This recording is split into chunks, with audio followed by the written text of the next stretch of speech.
Қайырлы күн, қалдарыңыз қалай? Міне 20 күннен асқан бөдене балапандары сатылады. Уже ұшып жүр, міне, байқасаңыздар.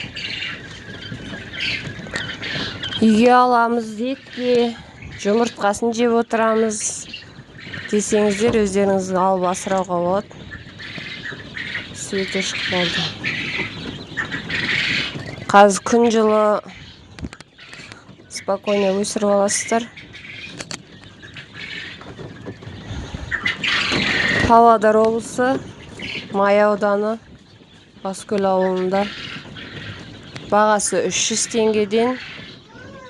Телефон нөмір 8707 705 0891 немесе 8707 131 0180 нөміріне хабарлассаңыздар болады. Суын беріп, жемін беріп өсіріп аласыздар. Манжур мен Истон породасы. Алам десеңіздер, хабарласыңыздар.